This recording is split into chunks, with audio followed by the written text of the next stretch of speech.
Let's go live. 1, 2, 3. So, hey, Mitch, how you doing? So let's see if this has worked. This should work absolutely fine. Zoom should tell us that we're working. That looks good. And we are now live on LinkedIn. So hi, everybody. This is Dr. K with my guest and friend, Mitch Gray. And so welcome back, Mitch. Thank you so much for joining me on a Wednesday night. How you doing? Good, man. It's good to be here. All right. So we had some hiccups earlier, and now it's about 6:45. All good. And hopefully we'll have a really good time tonight. So it's been a while since we last talked, and I appreciate always your time. And I've had some really interesting conversations, and I'm hoping that you could kind of add to that conversation or kind of give your input. And most recently, I'm talking with people pretty much all over the globe. And so this morning, I actually had a conversation, a really good conversation with a lady in Norway. And I'm having conversations with people in New York, Canada, and even going out west. And I know you're in the New Mexico area. So really, it doesn't matter where we are geographically. We are, as a people, and these are just human people living on the planet, we're struggling. And so we're struggling in ways that we've never really struggled before. And we're struggling all at the same time. And I mean that by saying people are just communicating and talking about being burned out. They're dealing with higher levels of fear, frustration, anxiety. And they're taking these symptoms of what's going on in their life, and instead of going to the doctor to kind of alleviate the symptoms, which is a really easy step to do. So we could do one of two things. We could either self-medicate, or we can go to a doctor and legally medicate ourselves. And so they're choosing a different path. And it's a path that you've talked about every time we have a kind of a conversation, is that a spiritual journey, where they're talking about these spiritual journeys, a journey going inward, and they're using very similar vocabulary. And so and it's not just about wanting to remove all the negative. And so it's easy to say, I just want to get rid of the fear, the frustration, the burnout, the anxiety. It's easy to say that. These people just don't want to remove the negative. They want to pivot into something totally different. They want to not only feel better, they actually want to be better. They want to be whole. They want to be themselves, whatever that is. And so they've been so accustomed to living under these social norms that we, I guess, place on each other, whether it's at work or at home in our family of origin, how we grew up, or once they've met their mate and there's some new sets of norms. So they're living with other people's expectations of how they should think and what they should do and who they should be. And people are getting tired of it. It seems like, quite frankly, and I'm not trying to make light of it, they're just kind of tired of kind of trying to be what everybody else wants them to be. They want to be them. They want to be themselves. And in all honesty, Mitch, they don't know who that is. And so it's like relearning who they are and what they're all about and refinding their values. And I know when you talk about leadership, this is part of your conversations. This is kind of like what I hear and what I read in your posts and what we talk about in the past. Now, I know initially I wanted to do a follow-up on your story, because last time we talked, or when we talked, you were making $8 an hour sweeping parking lots. It's that. Yeah, it's that. And so from doing that to transitioning into a power player, a business and leadership coach, that was a transformation in and of itself. So there's lots of things to kind of talk about, but what do you think about everything I've just said? People are making serious pivots, and the things that I'm not hearing people say, they're not blaming COVID for their stress. COVID just happened to be a coincidence. All their feelings of frustration and burnout came before COVID. COVID probably enhanced it and kind of made things worse, but it wasn't the blame. And so if something's going on our planet, and maybe the people that are in the know, I don't know, I'm not in the know, but at the very least, specific people want to make real changes in their life. And you're in that space. Yeah. That's a lot. What's the, that's okay. That's okay. What's the greatest question that one can ask themselves? And you're asking the question, Guy, what's the greatest question? That's really where you're going with all this, right? So the greatest question becomes the greatest quest. And that question is, who am I? Yeah. Who am I? And that's what that's what a lot of people are trying to figure out. Yeah. And that really becomes the human quest, is who am I? And after that is, what do I do with that? And after that is, where do I belong? Right.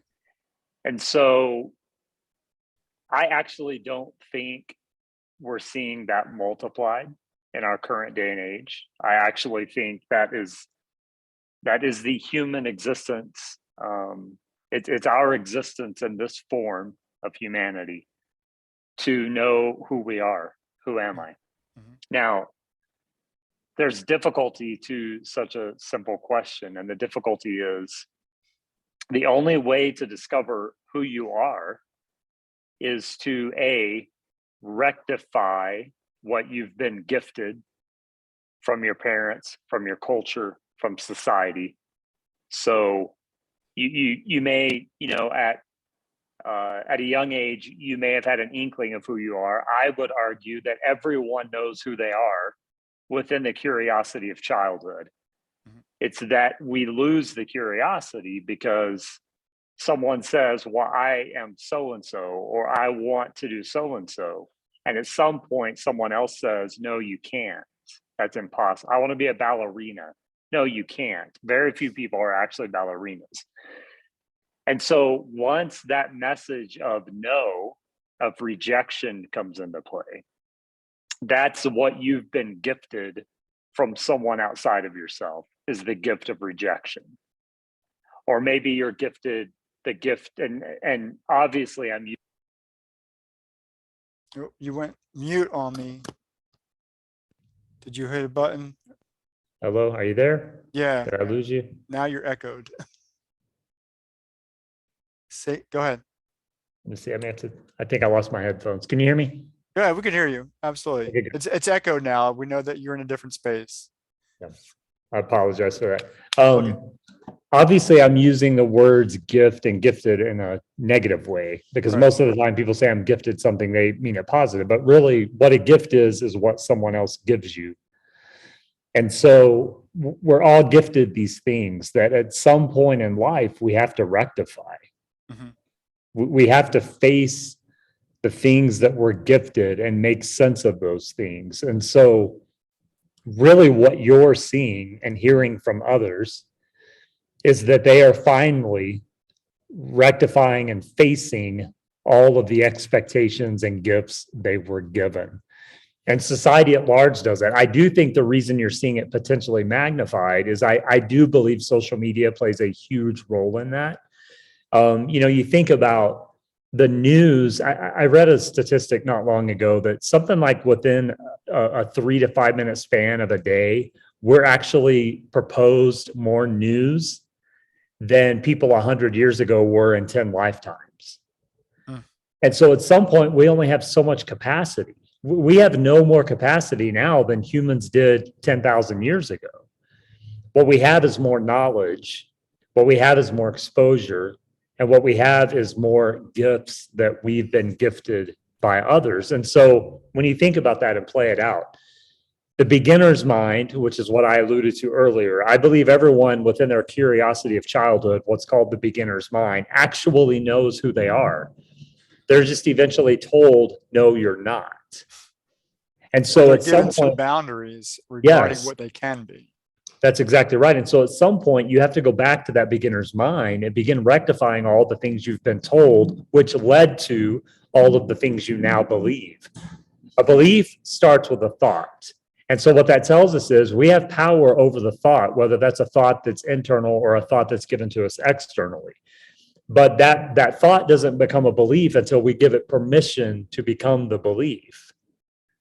And so all these people you're talking to, all of us, were so superimposed with all of this stuff, with social media, with all of these expectations. If I'm not thin enough, if I'm not tall enough, if I'm not good looking enough, if I don't wear the right shoes, which you talked about, in your post the other day, but all of those things are connected.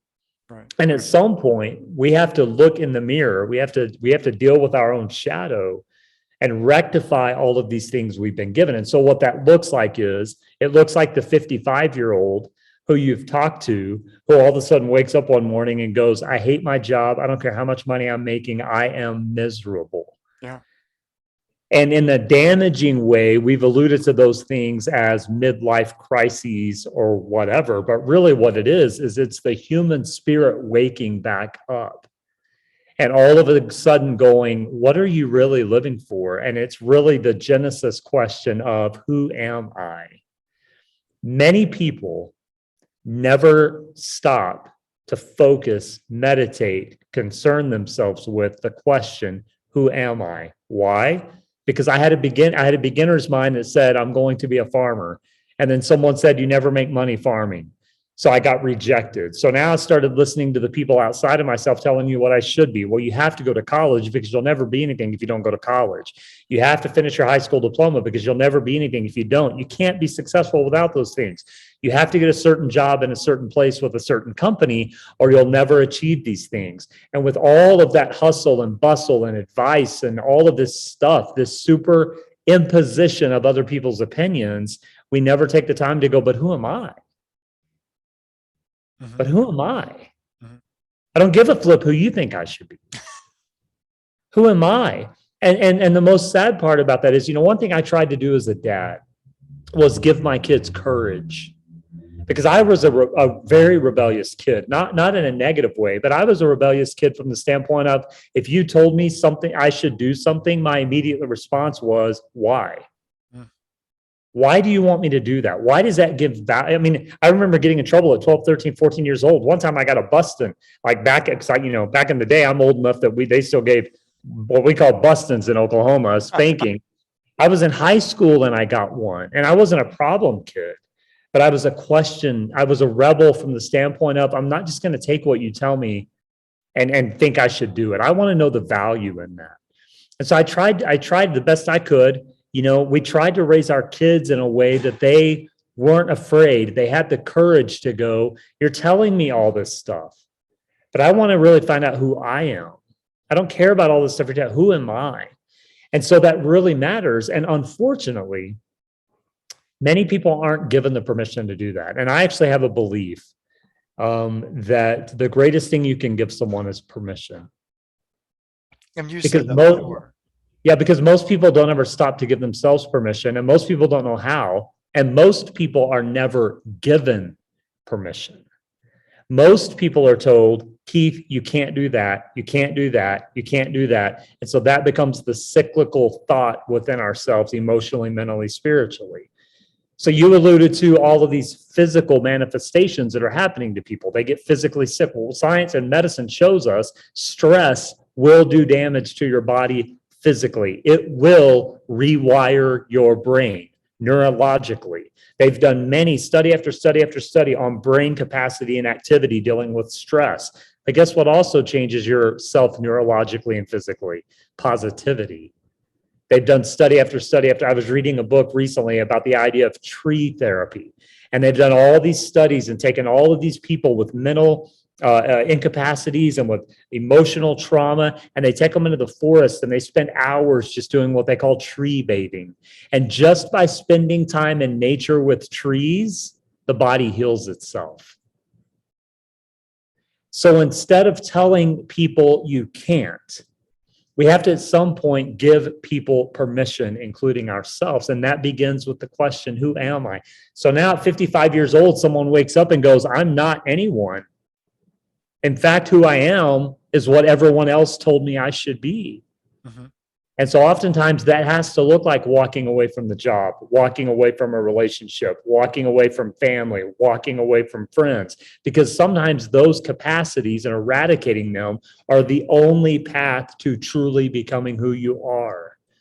And so that is the question. Who am I? And at some point you have to look in the mirror deep enough to be honest with yourself and either say, I'm incredibly happy with who I am, I'm incredibly unhappy with who I've become. And you have to remove all of the outside voices and get rid of all the opinions. And I'm talking about it like it's easy to do because it's not. But you have to eradicate all of those and go, the only voice that matters is the voice within me. Because at the end of the day, I don't go to sleep with anyone else internally. Right. At the end of my life in this form of existence, no one else holds me accountable for a fulfilled life. No one, just me. And so then that bears the question, well, then who am I? Who would I like to become? And where do I belong? And so I do bring that up with leaders quite often because it's the same questions that you can apply across the board, whether you're just someone that's simply your occupation is being a parent, or your occupation is being a kid, or your occupation is being a leader in a business. If you ask those relative questions, it will drastically change everything else that's taking place around you.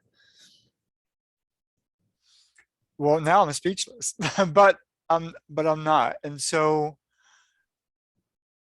when you mentioned that we innately know ourselves, and maybe that's from a very young age, and I've always believed that that's true, even in terms of career, passion, drive, those things that you want to do. And then again, because I'm in higher education and I've been in school forever, it's in very much the same way that you're talking about. We are conditioned Yes. to remove those our inquisitive nature. We're conditioned to remove the creativity so that we can kind of fit a certain place in life and live happily ever after, if that's the position.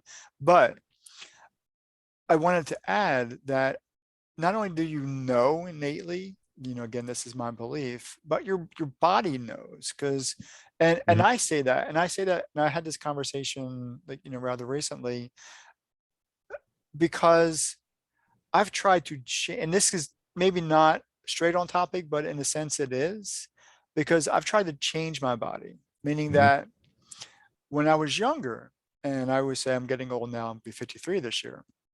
When I was younger, I was really into, athletics, but bodybuilding. I wanted to, I'm a short guy. I'm 5'5" at best. And in a certain way, I put on 145 and I'm good. I look good. It feels good. I wanted to be bigger, larger muscles, the whole 9 yards. I wanted to be more imposing, I guess, whether it be a young man's ego or whatever that is. And I'd go through these cycles that, I do it and I do, I'll buy the protein shakes and I'll do the heavy lifting and all that kind of stuff. And I'll put on weight. And then what my body will tell me is that doesn't feel good. My body literally tells me that. My body doesn't hold the extra weight, and it looks good. My arms are bigger, my back's bigger, my chest bigger, everything is, supposed to be bigger, and it works. But my body doesn't feel good. And my body says, literally, it tells me stop. So I literally have to go back to what really makes me feel physically healthy. And then, so what you see in front of you, I've got all this, and, I maintain good health, but I maintain it in a way that it's right for Keith, it's right for me. Yes. And so I've learned to listen to my body. I even know, I don't even have to put myself on a scale. I know when I'm a pound overweight. But this is what I'm hearing in very much the same way these conversations, their body and their mind are telling them that things are off. They are innately being told, and it's just, they then become attuned and aware of that. And what's really this is where the power comes in. They are making intentional, careful, directed decisions to find out what's wrong and how to make things better. Like I said, they're not going to the doctor. They're taking that journey inward. They're asking those questions that you just asked. Who am I? What do I want to be? What do I want to become? And then when that starts to flow, they actually start to smile again. So it actually reflects on their body, and it reflects in their emotions, and it reflects in their attitude. And this even gets better. They are able to have conversations with other people, not just me, but with other people, strangers even, and I'm a stranger. And they're comfortable in that space. They're comfortable, and they've even brought other people to tears or just connected, because now they've allowed themselves, their walls are down. Their walls are down, and they are comfortable with themselves, and they are able to connect with people in a much more holistic, meaningful way. Yeah, so you're dancing around something that's really critical, and that is our emotions are our GPS. Our emotions are actually telling us the truth. Yeah. And what that looks like is you're around certain people, you're working a certain job, you're in certain environments, and you know it's just not right. Like you feel it without even trying. Yeah. And you know, the critical mass happens because many of us are from cultures that downgrade emotions. I'm from a culture that blatantly said and taught your emotions don't matter and you can't trust them. And a lot of people come from those cultures. And so now all of a sudden, just being a man tells us that we yes, can't. that's exactly right. Don't cry. Don't be a girl. You know, as an athlete, you probably had a coach that called you worse than don't be a girl, but used Got it. another unfortunate, analogy. And so you're exactly right. There is this myth to manhood, but it's also a myth to humanhood. Just like you take a female and they're the things that, I was actually had the honor of speaking with a women's leadership class at the University of New Mexico a few weeks ago. And we talked about how many times those women had been told in the workplace things like, oh, you're just on your period, or you're being, it's just all this stuff that we say to other people that begin to shut down and build barriers to their truth system that is your emotions. Mm-hmm.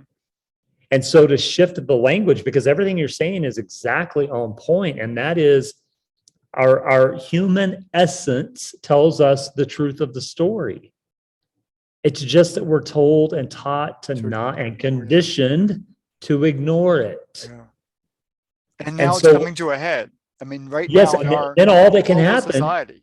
All that can happen is that awakening. It's one thing I always say is, unfortunately for humans, it often takes either tragedy or travesty to get us to wake up. And that's what it did for some people during the pandemic, is they all of a sudden went, wait a second, I can spend more time with my family and still provide for them and have joy. Well, then why would I go back to work? That's not a resignation. That's an awakening. Mm-hmm. The only people calling it a great resignation are the people that have no clue how to hire, the controllers of the system. Those are the only people calling it the great resignation, are the people that want to continue having control. Well, here's a problem with that. When a CEO of a major company all of a sudden has 10,000 people that are awakened, that's why some people allude to it as modern day slavery, because there is a point to that that's true philosophically. If I can't control you and contain you, then I want nothing to do with you. Mm-hmm. And so now all of a sudden people are waking up and going, hold on a second, I don't need CEO guy.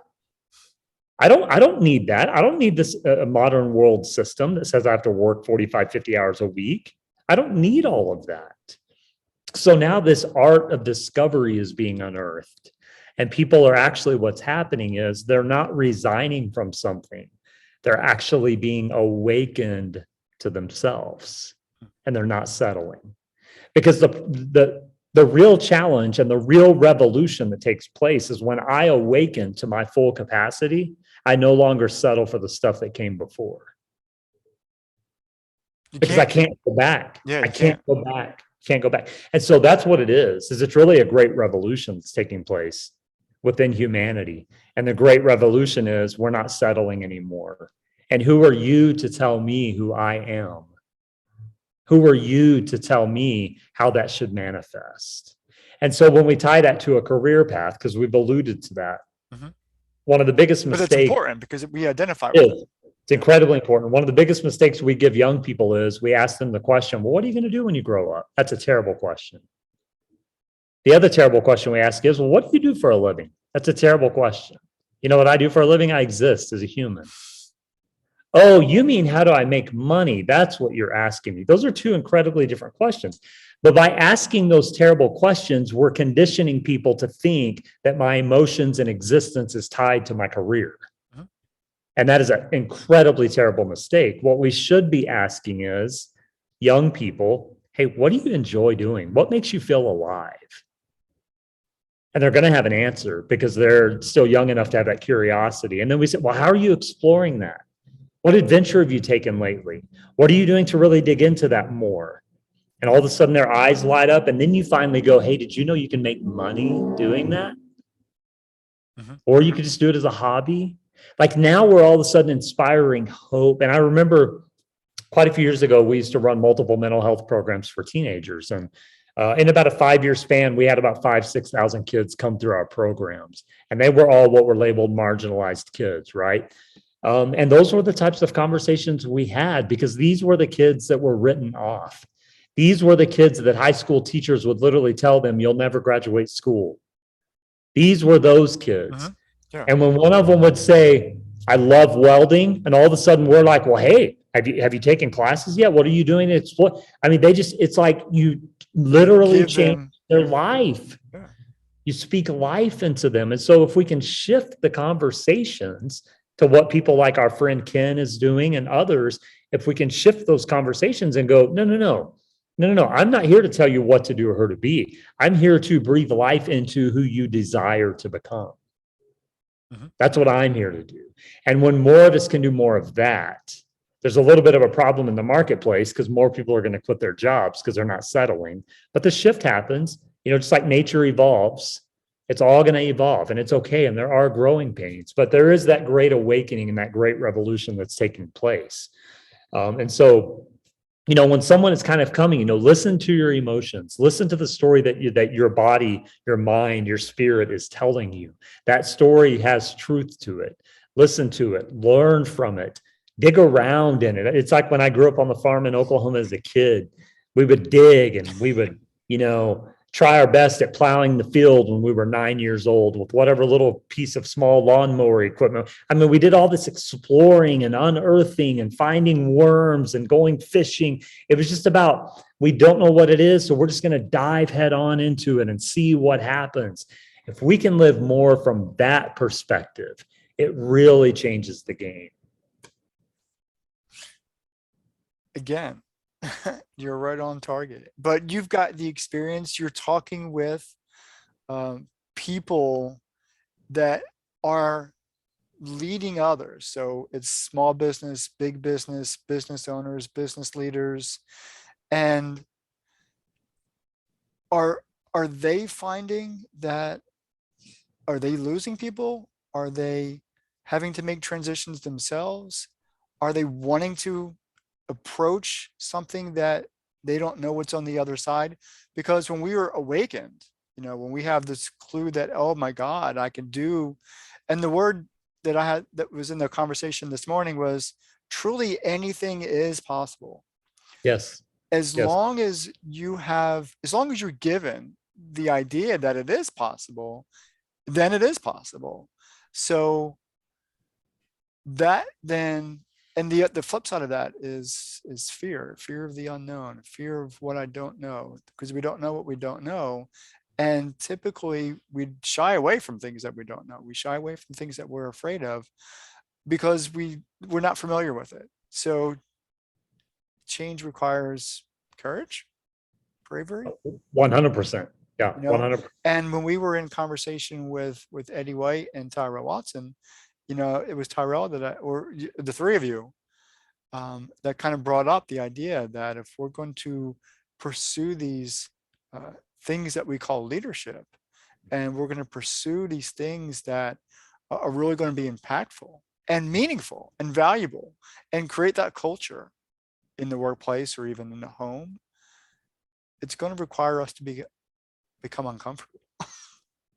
Yeah, That's, adaptability is terribly underrated. but it's uncomfortable. Well, it's incredibly uncomfortable, but it's also terribly underrated. And really you see that especially in the marketplace, because we're now all of a sudden dealing with institutionalized systematic failures. And so what I mean by that is a business leader, teacher, university president, they're in the middle of these archaic institutionalized systems that leave little to no room for fluidity and adaptability. But you have to have fluidity and adaptability if you're going to allow the people around you to continue to evolve within themselves. Mm-hmm. You know, when you meet me in 5 years, I'm going to be a totally different person than I am today. Mm-hmm. If you would have met me 5 years ago, I'm a totally different person than I am today. 10 years ago is even worse, you know, and so all of a sudden that magnifies, but you're asking people to evolve and grow and still function within the same archaic institutionalized system. At some point, that causes combustion. Right. It's not It possible. just doesn't. And so one of the greatest things and pieces of action that leaders can take is to ensure that adaptability is one of their centerpieces of everything they build. They need to be more willing to say, I'm getting rid of the old system and doing something different so that my people can continue to grow and evolve. So people overvalue the system and undervalue the humanity. And that has to be flipped. It has to be incredibly valuing the humanity and just simply letting the system be what it is for as long as it needs to be and serve its purpose and then move on. And I learned that the hard way, you know, years ago when I was in church work as a pastor. You think change in the business world is difficult. Try doing it in the church world. Well, I wouldn't know. So it is almost impossible because you have things like this. I'll never forget one of the first churches I pastored. It was a church that was at the time 180 something years old. So almost as old as our nation. It was very old. Wow. And there were a couple of people in that church that were of the family lineage of the people that started that church.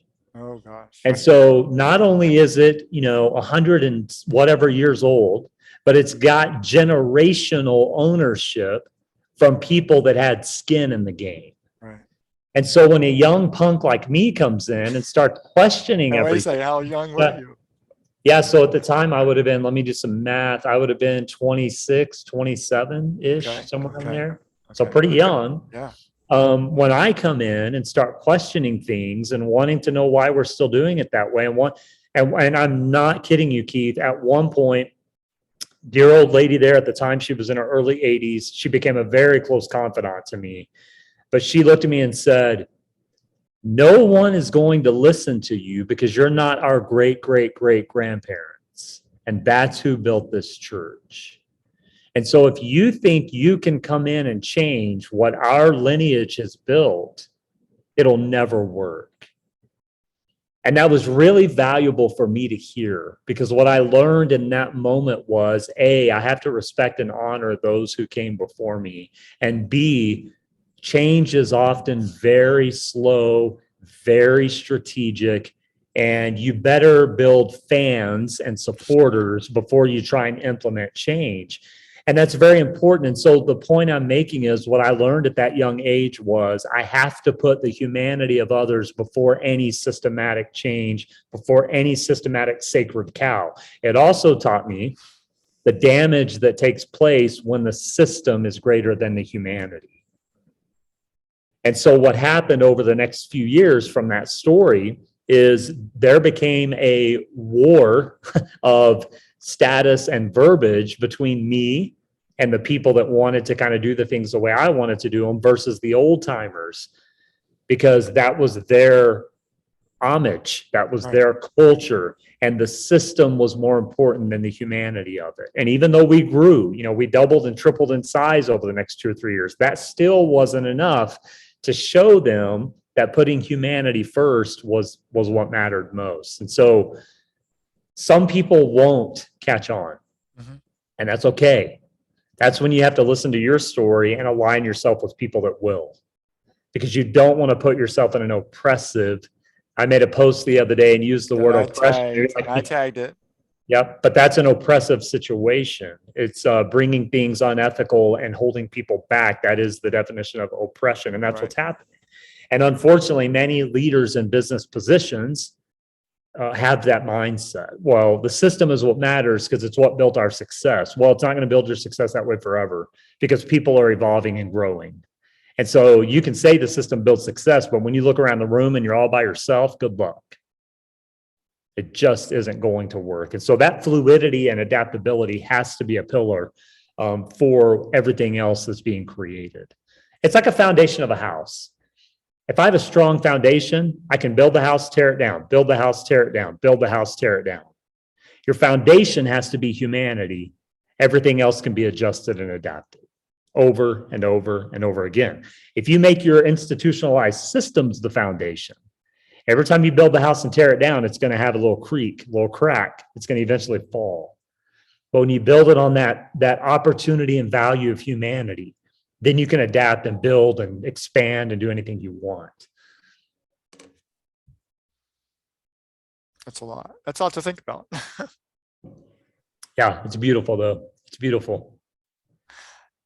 So we're about out of time, and at least for the show. And again, I appreciate your time always when you come visit and have a conversation. Always gives me something to think about. I always, having to go away and say, really?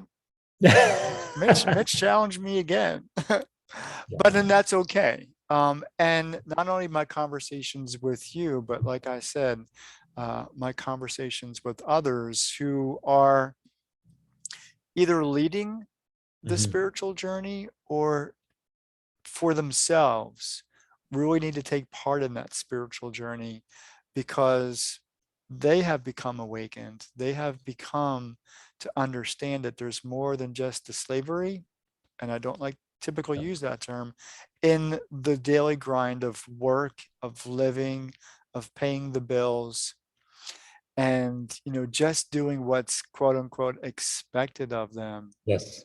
And has left their life without really meaning and purpose. And now people are trying to figure out, one, who they are, what they're all about, and what their purpose in life is. So whether it's Ken Steven, and I'm going to tag him when this post again tomorrow morning, or any of the other people that you and I have conversations with, it's really just about that. We are transitioning, we're pivoting, we're flipping the coin, and we're going to be doing things differently. And whether or not the systems accommodate us, doesn't even think that that's going to be an issue. The people are going to make changes, and those changes are going to be longstanding, because we can't, as a people, as human people, continue to live and be stressed, be burnout, be frustrated, and be fearful, because we're just going to stop. Our bodies are just going to stop, and that can't be. No, that's right. So Mitch, again, Later, brother. Thank you. Take care. Let me go ahead and stop the recording and stop the live stream. So everybody on LinkedIn, I appreciate your time. Hopefully you gave this a watch, and join me again next week for Level Up with Dr. K. And hopefully Carden Baxter will come back alive from Florida. And if he's listening or watching, I'm talking about you. And so he's going to give us some really good, his experience about what it means to go from broke to million to billionaire. And we'll see you next time. Thank you so much.